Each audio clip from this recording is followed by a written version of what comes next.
Hi, Wandering Bear. Hello. How is your vagina?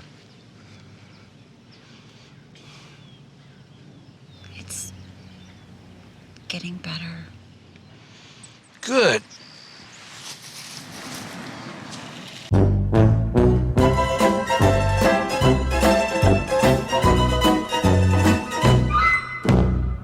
Okay, hi everybody. I'm Susie Essman. And I'm Jeff Garlin.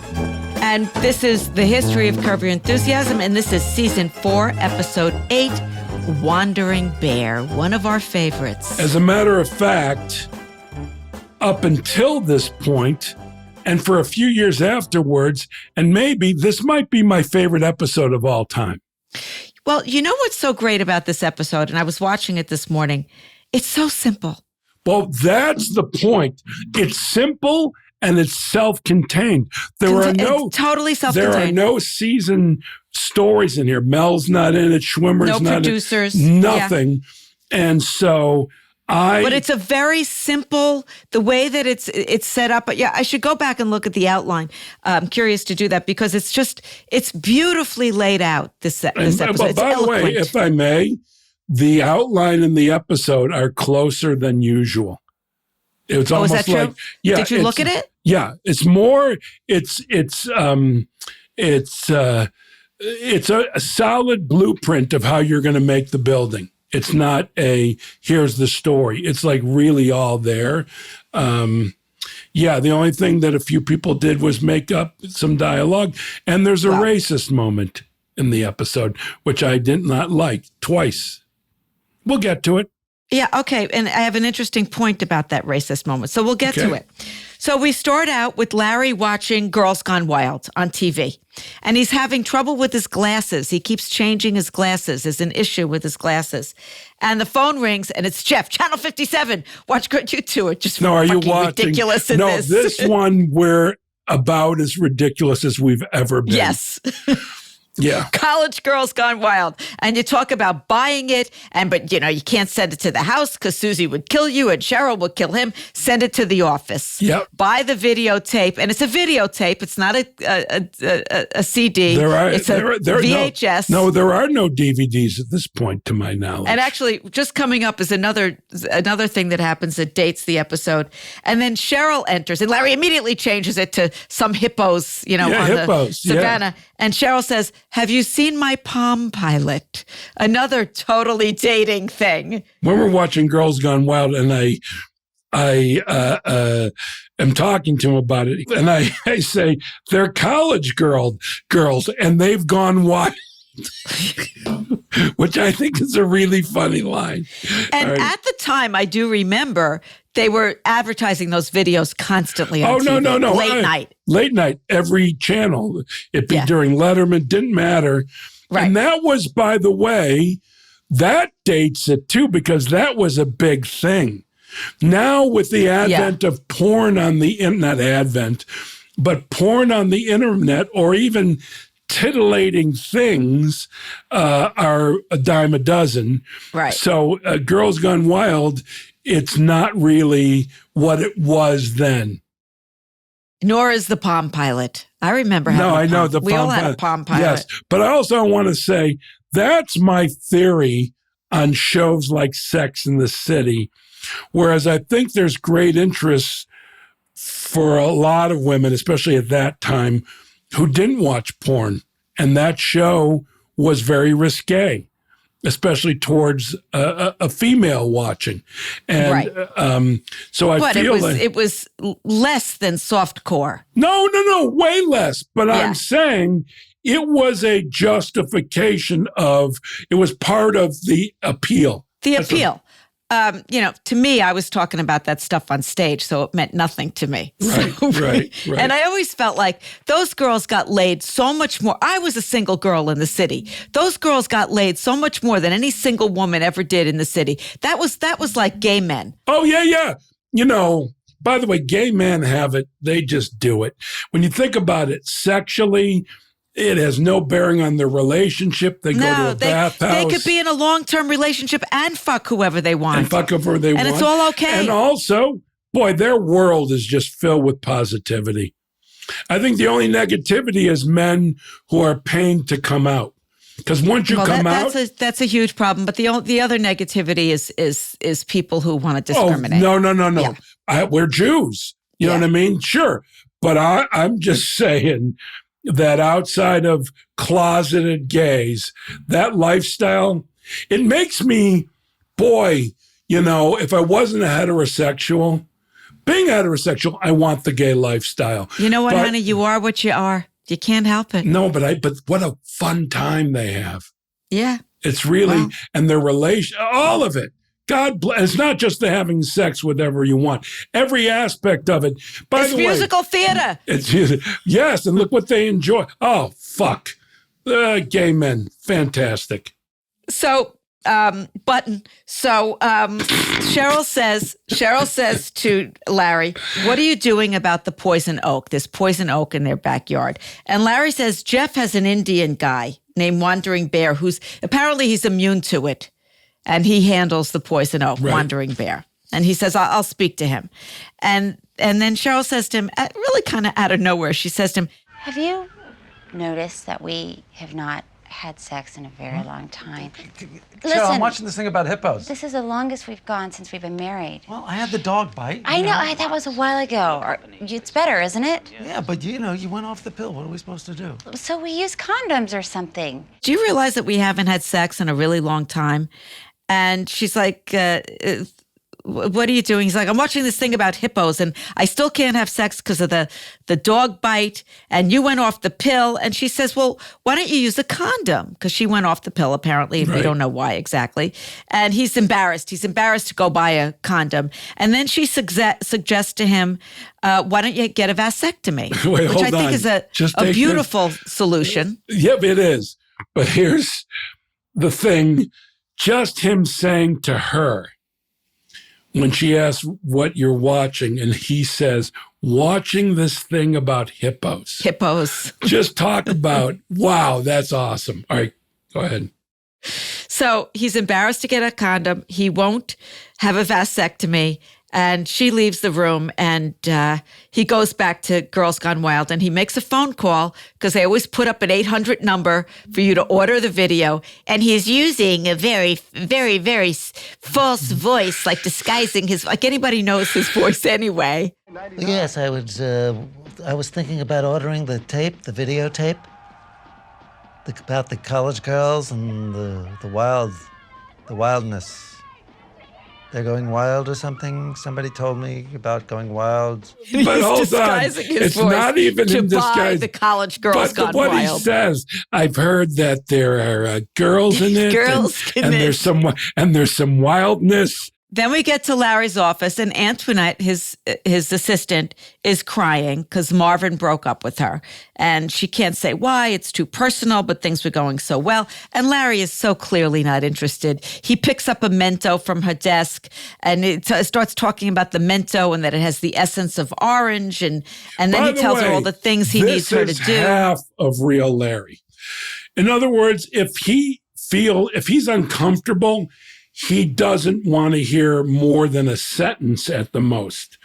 But if you or I talk to him about something personal that we look to him to help us or give us a perspective, he wants to listen to every fucking depending detail. On the timing. If we're in the middle of shooting, not always. Well, of course, if it's inconvenient. But I found with me, he asks me a million questions because he's curious and detailed. And just like you... Well, he also likes to fix things. Well, by the way, who can I turn to in moments like this? You. Destiny needs me. By the way, it's so true, though. I have some other friends that are very, very close to me who are very helpful, okay? But no one as much as you and Larry. You're my shamans. You're the wise men on the hill, or wise woman on the hill. And shaman is an appropriate word to use for this episode. I know, yes. So then Larry is being very insensitive to Antoinette. She's clearly upset. I just don't understand, Larry. I mean, I don't understand why it happened. Everything was going so well. You know, I mean, I thought we were going to maybe get married. I didn't see this coming at all. I mean, how can things be going so well one day and you're planning a trip and then the next day it's over? What are those, Mentos? Boy, that's really good. That is a hell of a candy, you know that? How did they get the essence of orange like that? It's amazing. He's being insensitive. Then he's like, there's things I need you to do. I need you to get cash. I need you to get the stuff from my corn. I need you to get good breath freshness things and cancel the lunch with Jason Small and say my mother is, and she says, what's the excuse I'm going to give? He says, say it's my mother's unveiling, which it clearly is. So Antoinette says, so you want me to lie and get treats for the car? In an angry way, but if I may, there is a proper way to deal with that. It's called the cost of doing business. You have an assistant, she's going through something bad, you got to listen. No, I agree. Then all you have to show is a beat of empathy. And I'm talking about if you really don't care, but you feel for the person, show them some empathy, and then say, I know it's an awkward time, but I need these things done. Which real Larry would do that, but show Larry would not. No. Show Larry would not. Real Larry would be very thoughtful. But then again, not listening. Here, who's going crazy because he's jealous that I'm not paying attention to him. So go say hello to Jeff. He only has one eye. Okay. See. So, and by the way, Sage is with Holly, my assistant. So they're both little white fluffy, but when, fluffy dogs. When my assistant's not here, that door stays open so Sage doesn't get confused as to where I am. Right. They're very sensitive. Yeah. As opposed to Larry. So then Antoinette hands him the tape. Well, your mail's here. Girls Gone Wild, Larry. Hey, what are you doing opening my mail? I thought it was my mail. I ordered a Pilates video. Well, look, it says Larry David on it, doesn't it? Well, I was a little distracted. The college girl's gone wild, and she opened it because she was expecting a tape. And Larry's like, it's for Jeff. It's for Jeff. It wasn't for me. And whatever. And then Jeff comes into the office and hands Larry condoms. He asked you apparently to go buy him condoms, and you got him Everlast condoms. He's never going to stop. And Larry said, then he gets into a whole thing. Never gonna stop. Never gonna stop. Well, I want a condom called Get It Over With. Not Everlast. Yeah. How long do you think I want to do that for? I don't know. All night long, I would have guessed. I think it's boring. Come on. Fucking's boring. It doesn't get boring after a while? No, it doesn't get boring. It doesn't get boring. What is it? It's enough. In and out. Yeah, I don't like it to last all night. I like to get it over with. It gets boring, you know? And then Larry's like worried, what if I can't get it on? And you're like, it lasts all night. And then he asks you about Wandering Bear. And you say you're having problems with Wandering Bear because Susie doesn't want you to pay him because he went $200 over the estimate. Right. This is where that comes in. Right. And then he tells you he wants to fire Antoinette, but he can't. Right, she's because he fucking closes up. the door. It's because she knows too much. She knows his dietary habits. She knows his webs of lies and deceit. She'll destroy me, he says. I'm going to tell you as someone who, if you remember on Curb, I would fire assistants constantly because I don't suffer fools. But I want to say, if early on you get a sight of this person may be a little bit off, or this person is already screwing up stuff, you got to go for the instant fire, because otherwise. Do you ask assistants to sign an NDA? An NDA? Yeah, my lawyer has made me the past couple of times. But that being said. But that's a newer thing. At this time, I don't think those existed. They're still going to say something to somebody. Larry has Laura is now our co-EP. Right. She started out as his assistant 24 years ago, but she knows where all the bodies are buried. Yes, but she's also not weird, not nuts. No. And so thoughtful and reliable. She is one of my favorite people on earth. And she loves Larry, and she would not do anything to harm him. Right. But she's got a lot. I mean, an assistant. No. The whole thing about it is not only do they know your personal shit, they know your PIN number for your ATM. They know everything. My assistant knows everything, but I would stake my life that she would never do anything to harm me. Antoinette, Larry thinks is going to harm him because she knows all about college girls gone wild. He's right, because she has shown that she's a wackadoodle, which, go ahead. So you say to him, you're trapped. And then we cut to our house and you and Larry are sitting down to watch your delightful tape of College Girls Gone Wild. But Larry says pause it because he's having trouble with his glasses. He wants to go out to the car and get a different pair of glasses. And you pause it and Larry goes out to get the glasses and he leaves the door open when he comes back in. You're watching for a couple of minutes and then you say, where's Oscar, who was our German Shepherd? And there's no Oscar. He left the door open and Oscar got out. And then you're driving around the neighborhood. Hold on. Just from him switching his glasses at the top, which is a setup, it's such a subtle setup. You think nothing of it. And lo and behold, it comes in. Exactly. That's the brilliance of it. Yeah. I agree.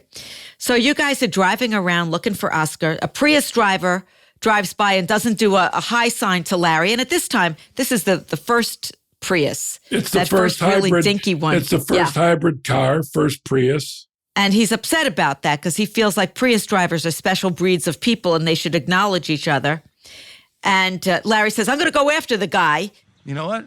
I want to see what's up with that guy. See what's up with that guy? What are you doing? What are you going to do after you catch him? Nothing. Oh, my God! And he turns around, he goes after the guy, and is not really looking and paying attention, hits Oscar. Oscar is in the street, and he hits Oscar. But Oscar seems okay.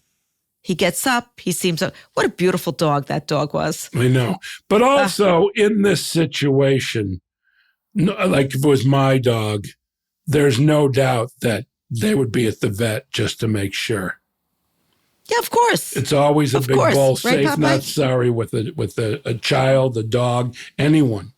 But not you two. You two decide you're too hot to go watch College Girls Gone Wild. We're going to go back to the house. We're going to watch the video and monitor Oscar. We'll monitor Oscar. You make that very clear. By the way, he seems fine. He seems fine. And if there's any problems... And you make a pact. Yeah, you make a pact. Problems, But these guys, what they have in common is they're both selfish. The only person that I'm not selfish with is Larry. But like I think selfish is what's funny. I mean, that's what's funny. No. I'm not saying it's not funny, but I actually think it's hilarious how selfish they are. However, I would do anything for Larry and he would do anything for me. We're the two, not that he wouldn't do anything for Cheryl. You mean in the show? In the show. Yeah. There's nothing he wouldn't do for me, and which we've proved episode in, episode out, that we wouldn't do for each other. So I say Cheryl, and he'd do mostly everything for her, but he can really confide in me like he can't confide in her. And then, of course, I only do things for you because I'm scared. Because you're scared. Yeah. As you should be. So's Larry. So you see, if we notice anything wrong while we're watching the tape, we'll take him immediately to the vet, which I don't buy for a second. And then Larry's in bed. By the way, I thought when he had trouble putting on his seatbelt that would lead to something. It doesn't. I thought so too, but it doesn't. Maybe it did initially, and it could something. Have. But it also could have just been one of those moments where he hated the fucking seatbelt and he just wanted to, show how annoying the seatbelt is in the Prius. Who knows? Okay. Then we see Larry's in bed with an afterglow. Apparently, he and Cheryl had just had sex, and he says, it pays to lay off sex for a while. Like when Mantle was injured in 1963. First at bat, he hit a home run. No woman wants to hear that. No woman wants to hear that. No. You say no woman. Would you want to hear that? Not right after sex. I don't want to hear about Mickey Mantle. You're such a huge Yankee fan. Yes, but... Tell the listeners what I've given you. You gave me a Mickey Mantle old Mickey Mantle baseball card. Yes. Yeah. Great. I love it. It's down in my office. I'm not in my office recording right now. Yeah, you're in actually Ben Vereen's house. Yes. Right. And then Cheryl walks in the room looking very perturbed, and something really strange is happening. She's completely numb down there. Nothing. It's never happened before. And then Larry realizes that he had the Everlast condom on inside out, and it has lidocaine, which is a numbing substance, as we all know. And Cheryl's just like, how do you not know how to put on a condom? 15-year-old boys do it every day. And then the phone rings, and it's Jeff. And he tells you about Cheryl's numb vagina. And you ever heard of a numb vagina? And you tell him, Oscar's not good. And screaming off the set is me saying, Jeffrey, what did you do to this dog? And then you say to Larry, I'm sorry about Cheryl's vagina. Next we cut to Larry's on the patio. I wrote the word nightmare with an exclamation point. Does anyone mention nightmare in the scene? Probably Cheryl or Larry. It's a nightmare for Cheryl. She can't feel her vagina. No, but I made a point of it being something interesting and funny, and I've forgotten. All right, let's keep going. Larry's on the patio, and Cheryl is just, she feels like her vagina is shot with Novocaine. No, it's the next day, and it's still. Yes, it's still numb. And then we meet Wandering Bear, who was Russell Means, who Russell Means was an Indian activist. And by the way, Russell Means does not like the word Native American. He prefers Indians because he feels as though we are all Native Americans. Right. And he prefers Indian. So I'm going to use Indian. And by the way, Russell Means a guy you listen to. Yeah. Also an actor. He was in a lot of movies and an activist, was for many, many years a Native American Indian activist. And Larry says to him, he comes up and he's carrying, branches and things. And Larry tells him that he should go to Jeff and Susie's and demand payment. And Wandering Bear says, what goes around comes around. Oh, no. Everything He says, hold on. He says, there's an old Indian saying, what goes around comes around. You sure that's Indian? I thought that was English. Could apply to anyone. Hey, Wandering Bear, let me ask you a question. You're a shaman of sorts. You know all about plants and herbs and kind of a medicine man in a way. Last night, I put a condom on inside out, and my wife's vagina is completely numb. Do you know of any herbal remedy that might work for her?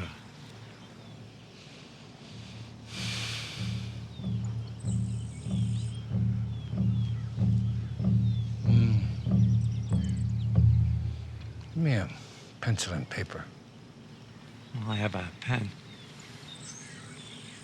Same thing. There's an old Indian saying, proverb, whatever. He says that, and then Larry goes, are you sure it came from, that. And then Larry says to him, Larry says shaman, which I believe the word is shaman, but whatever. It is, yeah. He says, you're a shaman, you know about plants and herbs. Do you have an herbal remedy for a numb vagina? And Wandering Bear asked for a pencil and paper. Wait. Larry only has a pen. Hold on. It's not just a general thing. He tells him about Cheryl's vagina. Right. And then he says, do you have anything after that? Do you have a remedy? But he's exposed Cheryl's vagina to Wandering Bear. To Wandering Bear, which is And crazy. Wandering Bear asked for a pencil and paper. He's going to write something down that he wants Larry to get for the numb vagina. And a whole thing that Larry only has a pen. Right, I know. That's what I was holding on for. He's like, pencil, I have a pen?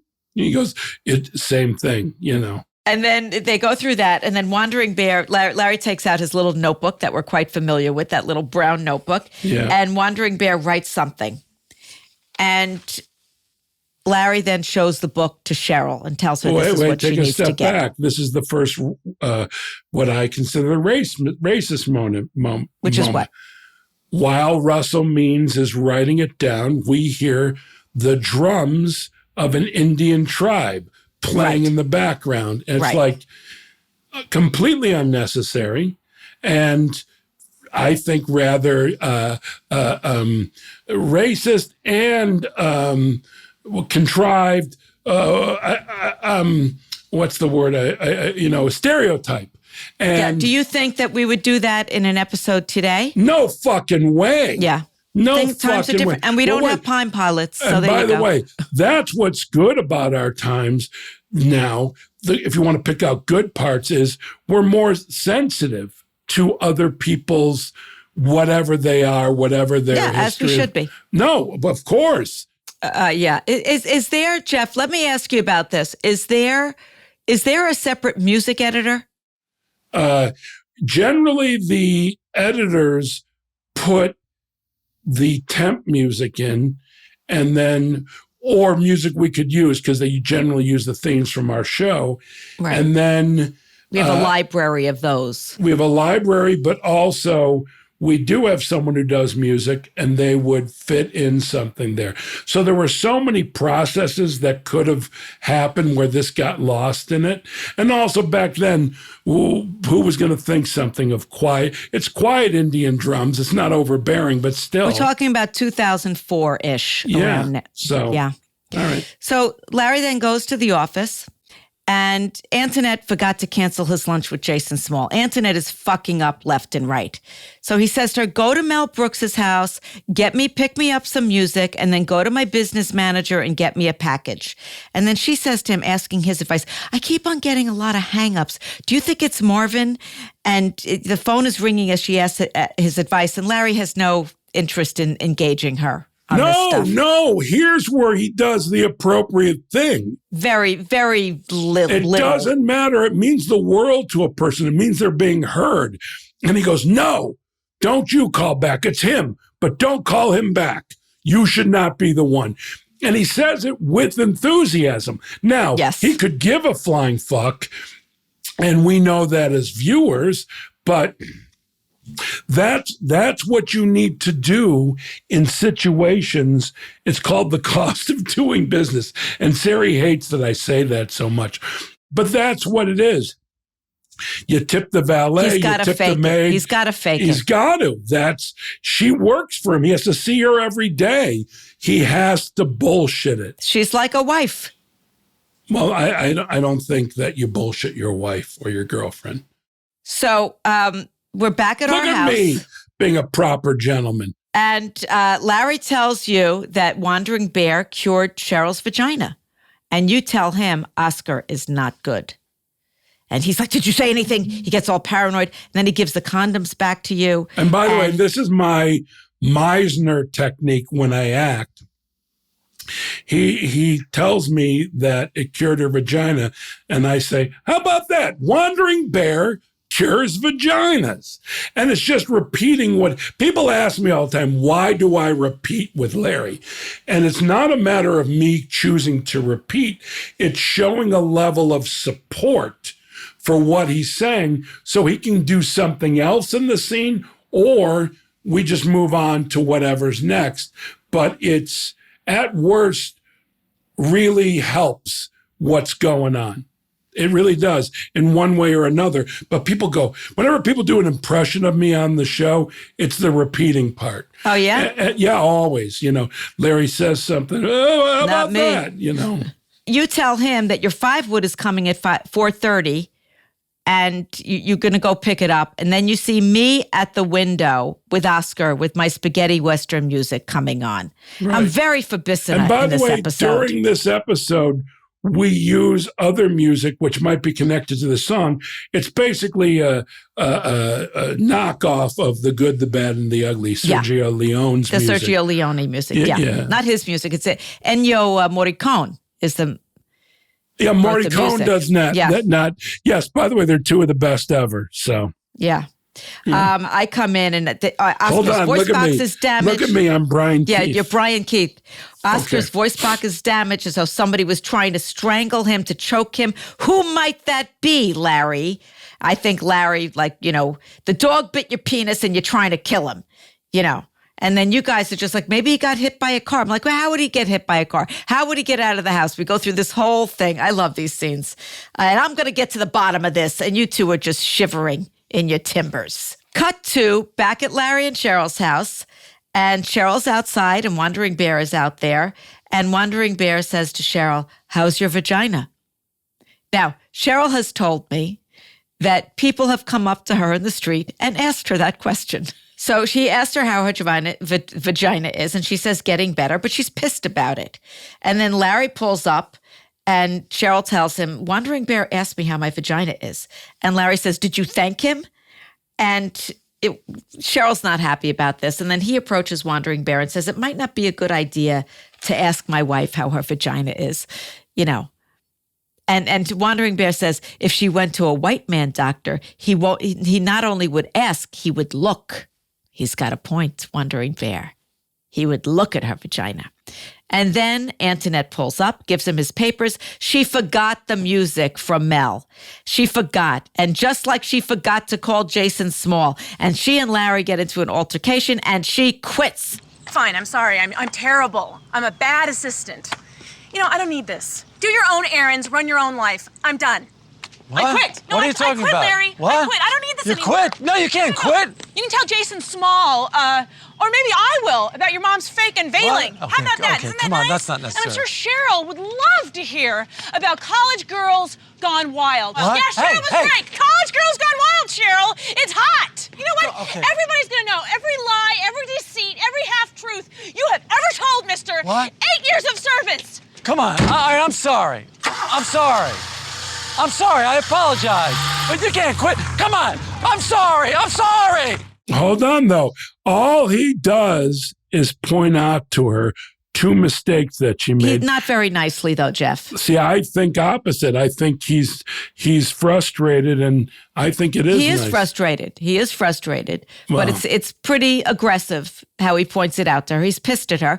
Reasonably so, and she quits and she screams to him about the college girls gone wild and that she knows every lie and every deceit. She's had 8 years of service, and Larry realizes, oh, he's got to apologize. You know, she quits. She's gonna expose him to the whole world, and you know, he tells Cheryl, I've said horrible things about you and Jeff and Susie and Louis, and she's gonna expose me, and we're gonna have to move.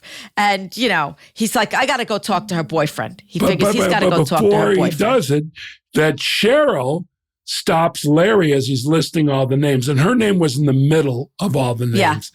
Yeah. And she goes, well, what are you telling her about me? And then he has to jump in. Not you, everyone else. Not you, everyone else. Yeah. It's a very funny scene. Yeah. And then he decides he's got to go talk to her boyfriend, to Antoinette's boyfriend. And he's at the hospital cafeteria, and there is Marvin, who is Joey Slotnick. Joey Slotnick, who is my ex's. He's a friend of mine, and I love him madly, but he is Marla's only straight friend. Really? Oh, yeah. What a great face he has. Oh, what a great face. He looks like one of the Marx Brothers. He really does. I think he played one once in some show I saw. Yeah, it was at And he asked Joey Slotnick, who's Goodman Marvin. Theater. What's that? He asked Marvin, what happened? And Marvin said, it's personal, it's sexual. And then he fesses up that he's a premature ejaculator. And Larry gives him the Everlast condom. Your problems are over. Everlast condom? I've used condoms before, Larry. They don't help. You haven't used this one. All night, my friend. All night. Just got one little word of advice for you. Don't wear it inside out. And he tells him, don't wear it inside out. You know, and then... He sells it like I was selling it to Larry. Correct. Tons of enthusiasm. And the thing is, he's doing a selfish deed. He needs to correct his assistant. He could give a shit about Max's wiener, you know, Marvin's wiener. Yeah. Because it only... Marvin's wiener. That's the name of a something. I played Marvin on some... Oh, Mad About You. I was Marvin. I like the name Marvin. Yeah. And then we're back at our house, and Larry's there to pick you up to go get the putter, and he asks how Oscar is. And I come storming in. He's not good. Okay. I know you did something. Wandering Bear comes to the door, and he came to collect his money. And I say to him, You know what, Wandering Elk, whatever the fuck your name is, you were paid already, okay? Hey, you don't need to talk like that. You're a better person than that. No, she's not. We paid you, that was it. I'd like you out of my house. listen, Wandering Elk, or whatever the fuck your name is, you were paid, And Wandering Bear says to me, you don't need to talk like that. You're a better person than that. And Larry says, no, she's not. Which I've always loved that exchange. Which, by the way, is the second funniest line in the episode. It made me burst out laughing. It's a very funny line, and I remember that. And then I tell him, you don't get out of my house, I'm going to get my dog, because Oscar is a watchdog. And I call Oscar, and Oscar comes limping in, and he lies down, and he's completely useless. And I say, this used to be a watchdog, and look at him, and whatever. And Wandering Bear, the shaman, touches his neck and starts chanting. He starts and he brushes him with sage. Hold on. He says, may I see the dog?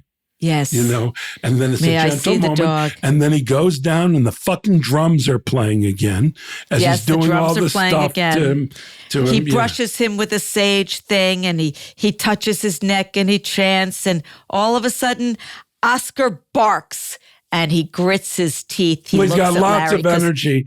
And then once because he knows that Larry hit him with the car, and he shows his teeth and he growls at Larry and he runs after Larry, and Larry goes running down the block.